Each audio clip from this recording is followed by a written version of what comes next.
Hamma keldi, hamma nafaqani olib bo'ldi. Lekin haligi odamlarni topmadi.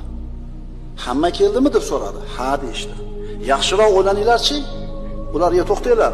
Mag'ribdan kelgan ikkita odam bor. Mag'ribda ikkita odam bor. Shular kelmadi deyishdi.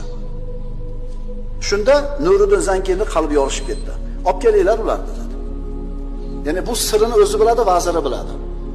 Ularni olib keldi. Nuriddin Zankiy ularni ko'rdi-yu, darrov tanidi. Rasululloh tushida ko'rsatgan mana shu ikkita kishi edi, sodiq kishi. Ularga qayerdansizlar dedi. Mag'ribdanmiz, haj qilgani keldik. Hajdan keyin mana shu muborak joyda turishni ixtiyor qildik. Rasululloh sollallohu alayhi vasallamning hujrasiga yaqin bo'lgan joyda ijaraga olib shu yerda turishgan bo'ladi. Sulton, rostini aytinglar dedi. Ular yana shu so'zini takrorlashdi.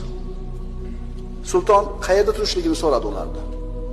Ular Rasulullohning hujrasiga yaqin bir yerda joy olib turganligini aytishdi.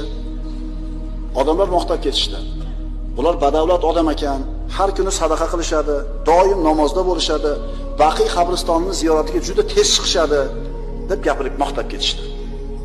Sulton ikkalasini ushlab turinglar deb qo'ydida, aytilgan ularning uyiga bordi, kavlangan tuproqni topdi.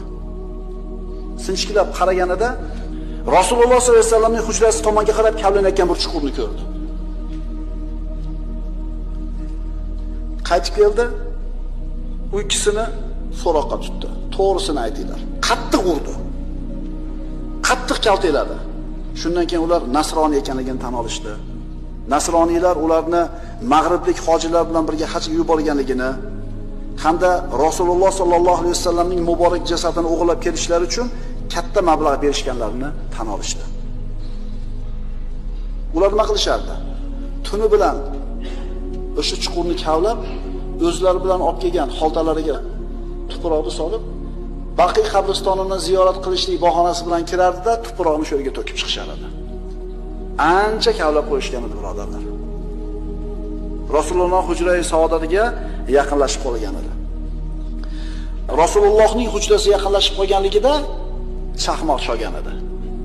Kechasi, ana shu kechaning tongida Nuriddin Zankiy o'zini vazir bilan Madina Munawvaraga kelib kelgan edi. Bu ikki kishi aybini tan oldi. Sulton bularni bo'yniga qilich urishga buyurdi va qattiq yig'ladi.